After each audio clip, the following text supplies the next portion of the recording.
Reggie Miller. I love him, and I'm very happy that he's been inducted into the Basketball Hall of Fame because he deserves it.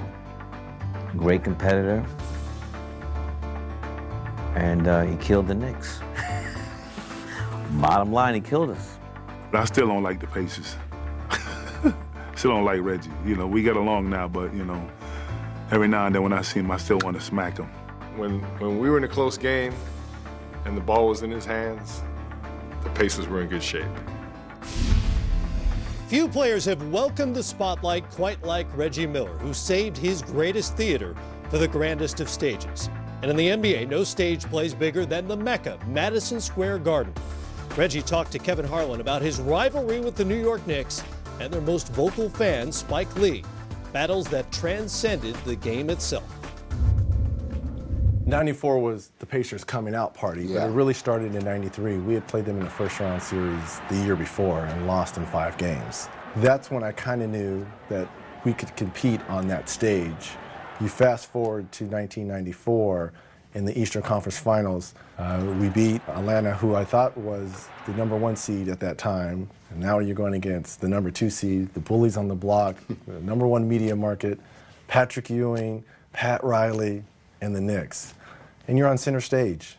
This is for you, Indiana. We're coming back, yeah. What I just said, I wanted to put Indiana on the map. Well, what better place to do it than going against the #1 media market team and the Knicks? And then things that come with the Knicks, like some of their fans. So I met Spike a few times. We weren't buddy or cool or anything like that.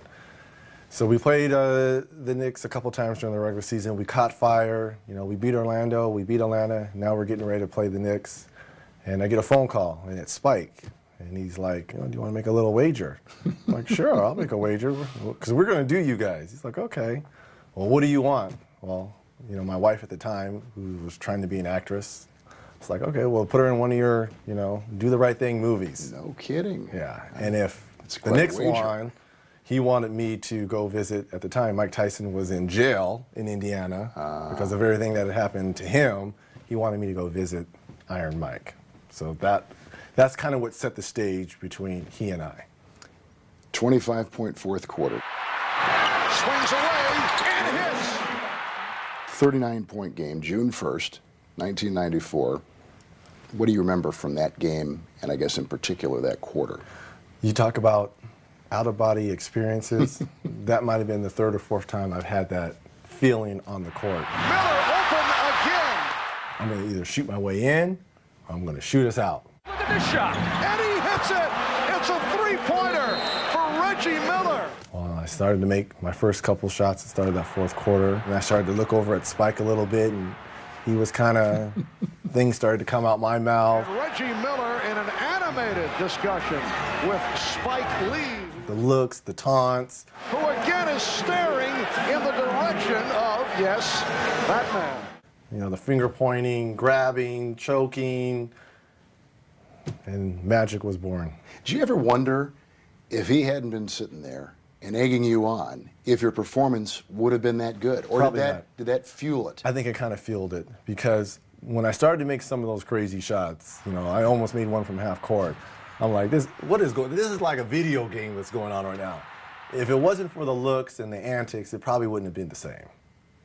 What do your teammates say to you during timeouts? What were guys from the Knicks saying to you on the floor? They had to just be going, holy smokes. I remember Byron Scott and Sam Mitchell coming up to me with towels and fanning me down. I was like in a different zone. So in timeouts, Larry Brown would be talking and I wouldn't hear it. I wasn't hearing a word he was saying. I was just in my own little world. Let's just go play. I don't care what happens. We're going to do this. And yeah, so I was in my own world. In 95, 8 points in 8.9 seconds. Walk me through that thing, because that was just like it was like a movie. Yeah. Look, I was so disappointed and dejected in that game because I felt we had played well enough to win it. We hadn't done all the little things, the rebounding, the loose ball, the 50-50 balls, you know, missed free throws.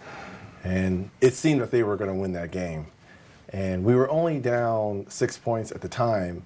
And I knew if we got a quick three, you know, then they're going to play the free throw game, you know, we would have a shot to win it. Miller for three, and he got it. and I kind of nudged Greg Anthony, and he fell. I didn't know Anthony Mason was going to throw me the basketball again, and I made the three, so I knew they didn't have any timeouts. When he threw the basketball to me, I easily could have gone in for a lay-in, but I was like, well, we're down 3. Let me just scoot back, and if I make the 3, great. It's tied up. If not, oh well. So as soon as he got it, one dribble back, I made the 3, and then I think everyone got caught up in the emotion, including Sam Mitchell, because maybe he thought we were down 1, but it was tied up. He fouls John Starks as soon as the ball comes in, and we're running up to him like, what are you doing? It's tied. I'm like, it's okay. It's all right. Because worst case scenario, we could score at the other end. If he makes both of these, we could score at the other end, and we'll just go to overtime and take our chances. I didn't know John Starks was going to miss 2 free throws at home. And then I get the rebound foul. That's where the 8 points. That's all she wrote. That's all she wrote.